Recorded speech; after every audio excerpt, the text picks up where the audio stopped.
Hey up everybody, Magpie9901 here, and welcome to my first episode of 7 Days to Die. Now, I've been looking for a survival horror-ish type crafting looting game for a while, and I'd avoided 7 Days to Die, mainly because it was the popular one out there and everybody does it, and I wanted to find something that I could make my own. And I've tried quite a lot of games on Steam, and not very many of them ticked all of the boxes for me, and I gave in at the weekend, started playing 7 Days to Die, and I love it. It's definitely a good game. I can see why it is so popular. Definitely can. And I'm enjoying playing it quite a lot. And one of the things that I found about this game is, even though you're constantly against the clock, you're always watching your back and making sure that everything's just right for your base. Even though you've got all of that on your shoulders, it's quite a therapeutic game to play. It's quite laid back, it's chilled out. You've always got that thing in the back of your mind that you've got the horde to deal with. Now, if you don't play the game, basically every 7 days in the game, a horde of zombies will attack your base, and you have to fend them off. Now, as you go through the game, the hordes get progressively worse, but obviously you gain more tools to build a better base. So it's a game of one-upmanship. Basically, you've got to make sure that your base is constantly prepared. And I haven't done too bad. I'm now on day 9. I survived my first horde. No real difficulties there. There was about 10 or 12 zombies attacked altogether. Managed to fend them off pretty easily.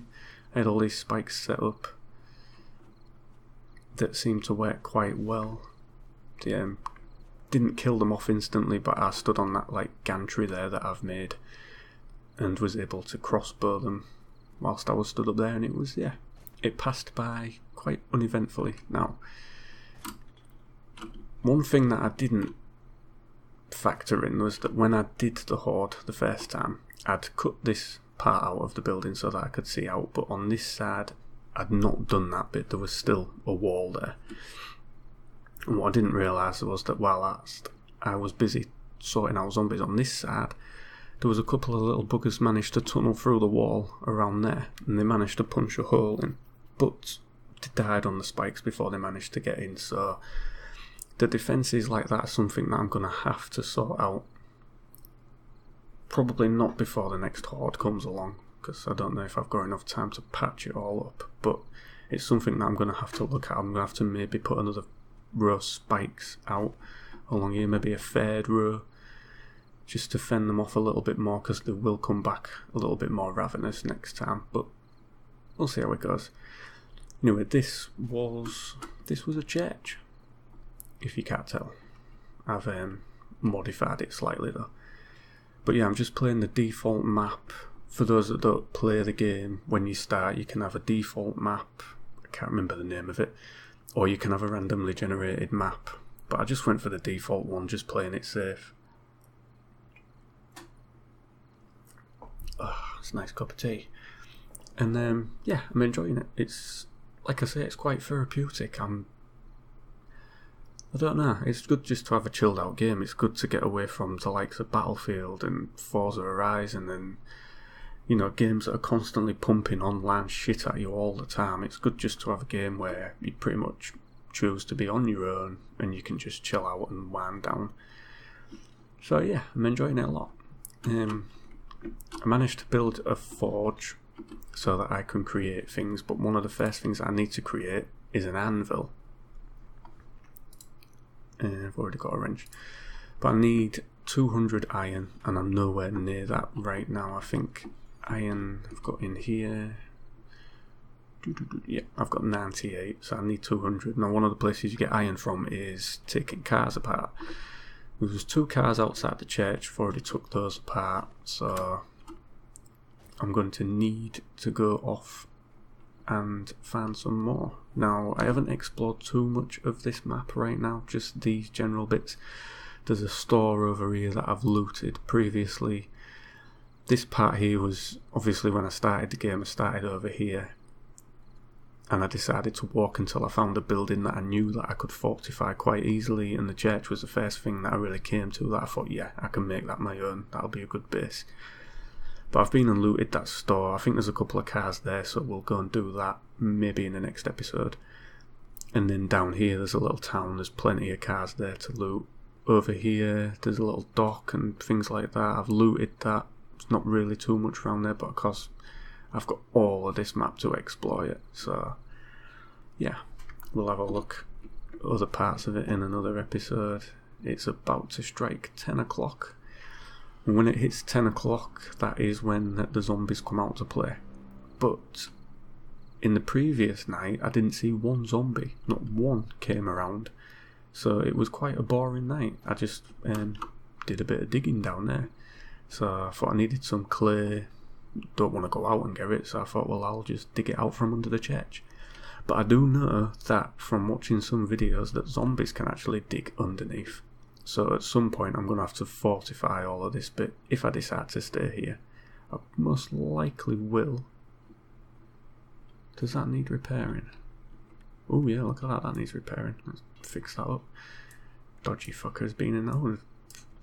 There's a couple here that have been broken through. They must have done more damage than what I thought. So yeah, it's going to need fortifying, but of course you do it as you go along. Shut the door. Not that any of them can get in, like, but now let's have a look. My character, food 8%, water 15%, so I definitely need to eat something. I've currently got an infection, and I don't think I've got any antibiotics for it. Use antibiotics, honey or herbal antibiotics to heal the infection. If left untreated, you will get weaker and eventually die. Okay, so we're going to have to find some honey. I'm not sure what you make honey from, but we'll work that out before we die, all being well. And I need to find some food. What's that? Vitamins, painkillers. No, got no. Yeah, what you do to call it? No antibiotics. Need to get some grub down me there. And we'll have some water. Now I cure the meat because it doesn't smell once it's cured, and obviously meat attracts the zombies. But when you eat cured meat, of course it dries you out, so you have to drink a fair bit too. So let's have a look. I can't remember if I put anything in this one. No, I didn't. I'm not sure what I make honey with. Let's have a look.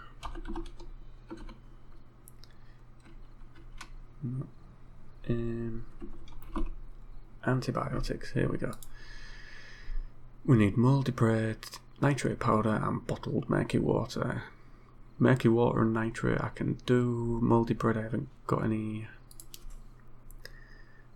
Or we can use the fire and we can make it with just normal bottled water. Herbal.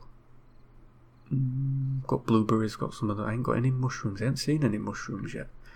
Chrysanthemums got them, nitrate powder, and the others, yep, got them. So we've got nearly all the ingredients that we need. Just really need mouldy bread. Now I think there's some in the village that I was looking at on the map, which is down here. So yeah, we will go and visit that. That's going to be done in the next episode though. I just wanted to give you an overview of what I've actually done so far in the game. So I've separated this part of the church. I separated it in two because I thought if the zombies get in, then at least I'm not going to lose the whole church. I'll be able to barricade one half off, get up on this platform along here and defend it. Obviously I think I'm going to get rid of these doors and fill that in, put another set of ladders here. I've got this walkway here, but I might get rid of that because it doesn't really serve much purpose. I can just put ladders down. But yeah, I thought at least if they did get in, then I'm not going to lose my full church. I'll still be able to defend the rest of it. So it's good to have these four walls to defend you, but I think eventually I'm going to put a separate floor in here, raise everything up, and probably just use the bottom, probably set some traps up and things like that for the zombies if they did get in, because if I raised another floor and I had similar floor space to down here, that's more than enough for me, I think.